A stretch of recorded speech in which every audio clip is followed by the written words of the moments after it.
Hi, I'm here today to present a visual guidebook. This guidebook has been taken from the techniques of several top-tier DCI corps, as well as some of the best BOA bands in America. It is a fusion of all of their techniques into what I hope will be a very accessible, a very usable, and a very refined technique for your marching ensemble. Trust me, if you use this to the letter, you will have some of the best visual scores in your area. The first thing we're going to talk about is the position of attention. We're going to build this from the ground up, starting with our feet. Your feet need to be at about a 45-degree angle, heels together, toes apart. The weight needs to be primarily on the balls of your feet, preventing you from sinking into your heels, allowing you to be very agile for your first step off. Your legs need to be firm, nice and straight, but unlocked. We do not want you to pass out. Your core needs to be really tight. This prevents you from sinking into your hips. We don't want the weight to sink at all. Your chest, you want to project this not only out, but up. Remember, there are fans in the top row that still want to see you. Your shoulders need to be back. Just simply roll them back, no tension. From your shoulders, your arms should be going right along your hips, right at your pelvis. Slight bend in the elbow, keep the elbow back. Okay? Your head needs to be just like your chest. Same way your chest performs out and up, your head needs to be reaching all the way up to the press box. Your head is the main tool of your communication. One of the drills we have to work on building this position is called the Hindu exercise. In the Hindu, you allow your body to break down, and then you slowly build it back up. It winds up looking exactly like this. Everything's done in a 4-count increment.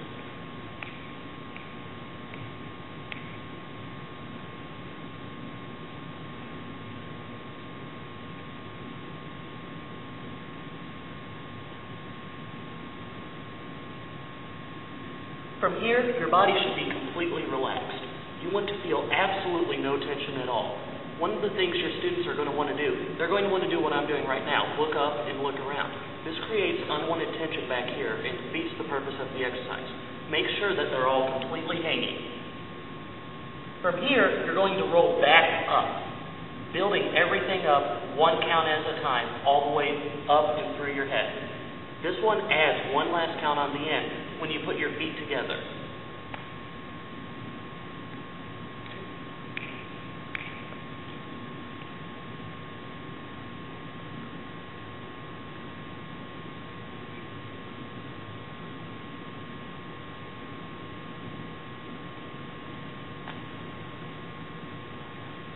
From here, you will have the foundations to start moving perfectly on the field. Now that we have the position of attention established, let's work on actually moving on the field. We're going to start this one right with the basics at forward marching. One problem a lot of kids have is they'll just reach forward with that front leg, which, as you can see, completely causes a tear down in body alignment. We want to maintain that nice alignment that we had at the position of attention as we move. The easiest way to avoid this is to focus on the leg that you're not taking the step with. Students need to focus on pushing with this leg. You'll notice, if you watch my upper body as we do this, that by pushing off, my body travels with my legs. This will minimize shock waves and will keep our sound up where we want it. Another problem a lot of kids have is when they take a step, they'll land with a bent leg. This creates a lot of bouncing on the field. As you'll see, my upper body is dipping every time I take a step. By that happening, we get shock waves that just travel all the way up through our body and out our horn. And as that happens, we get a lot of bumps in the sound, and it's just really not what we want. To focus on doing that, we need to focus on landing on our heel. This does actually 2 things. It eliminates the knee bend, but it also gives us a nice platform to roll on. The roll-through step is one of the most important things in forward marching. By rolling through, you completely keep your upper body nice and straight, nice and smooth, minimizing shock waves. There's going to be a little bit, especially on extended step sizes. But by rolling through, you really do minimize it and keep the sounds up at the level that we want them. Okay? By focusing on hitting with your heels, you get that toe height that we're going for to help with the roll through. Okay? don't focus so much on raising the toes as we go up as pushing your heel forward to give yourself a nice landing platform. Okay? If you focus on raising the toes, you're doing a lot of strain right here in your shins, and it will actually hurt more in the end. If you focus on pushing your heel forward, you'll actually get about another inch of toe height and give yourself a nice platform to roll on. Okay? Now, as we're moving, we have to learn how to stop moving as well. For years, this was done with a roll-through halt. But as you can see here, my momentum is going forward, and I actually had to put my foot down in front of me to keep myself from falling forward. So it's not a very clear halt. And we get a lot of rocking, and the form's not clear, and it does affect our playing as well. One thing we're doing to minimize this and actually help out with it, as we're marching, we take a tendu step into our close. Okay? This helps us completely lift all of our energy so that the close is just a placement. By taking the tendu step, momentum completely shuts down. Okay? Now, when you take your tendu, make sure that you're not taking it forward. You need to be pinky toe on the ground, okay? A lot of space between your foot and the ground, okay? And then just bring it together, okay? So the forward march, all said and done, really should look nice pushing off, landing on the heels, roll through, and then a nice stop. Now that we've established the forward marching technique, we want to talk about going backwards, because this is an integral part of our activity. Whereas going forward, you want to maintain the push and keeping your toes up, going backwards is very much the same. If the kids reach backwards with that foot, they're going to wind up looking like this. Obviously, this is not the look that you would want to go for on a marching band field. You want to maintain that same feeling of push. Now, obviously, going backwards, you don't want to get your toes up, because this would just be hard, okay? But by getting that push and keeping your heels up, basically a complete inversion of the forward technique, your step one winds up looking like this, okay? Obviously, my body is going in between my legs, okay? I'm up on both toes. My heels are up, just like how going forward, I want the lead toes to be up. Now, there's not a true roll-through with the backwards technique, because if you do, it allows the weight to sink down into your heels, which will create a lot of bounce. But there is a transition of weight. As you're going on, your heel is going to sink ever so slightly as the cross-through happens. You don't want it to touch the ground.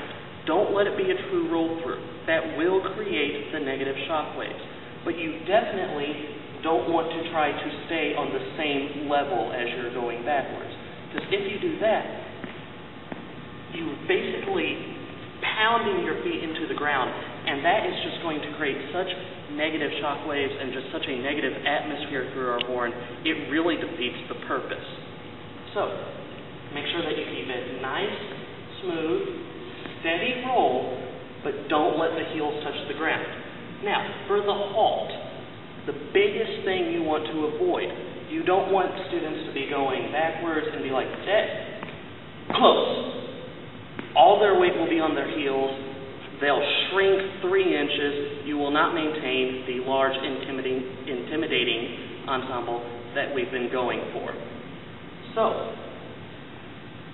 with the last step, you want to make sure that you turn out your foot, just like our attention, and then just place the toes.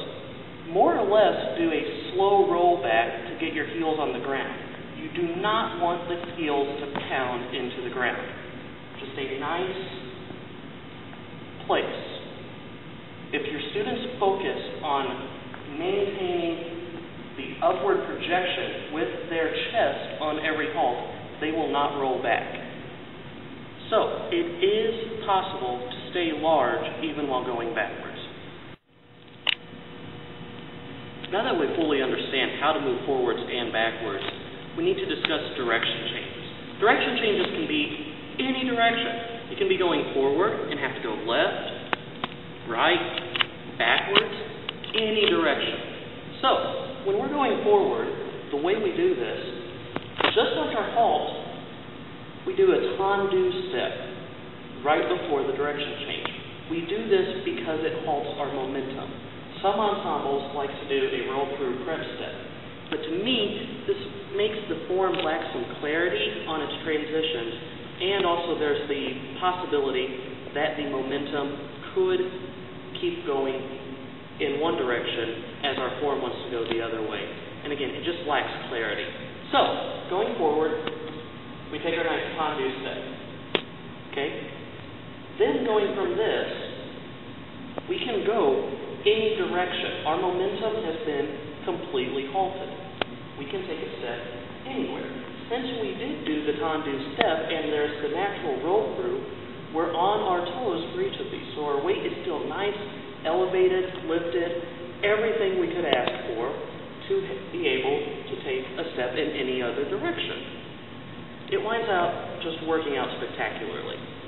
Now going backward, it's really the same thing.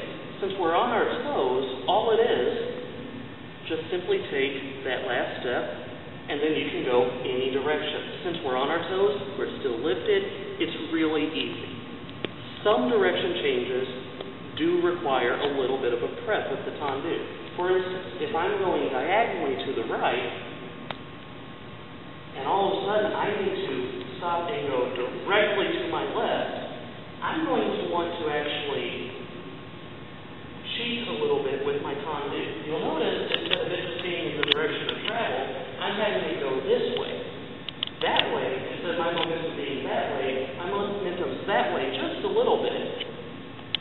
So that going this way is only a 90-degree direction change instead of about 110, 115. We want to make this easy.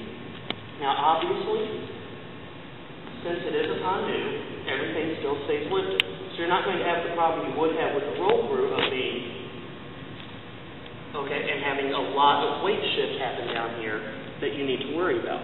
Just maintain that nice, good lift, new direction, okay? Being at a tendu really helps you get that push. Remember, when we were talking about just basic forward marching, we talked about getting that push, not reaching. Same thing going backwards. We talked about getting that push, okay? By being right here at a tendu, my inhale, I'm right here, ready to go any direction, and I just simply push off with my grounded foot. It's the exact same going backwards. I'm right here. I can push that way. I can push that way. As long as I'm pushing and not reaching, I'm going to keep my upper body centered. And that is the goal for every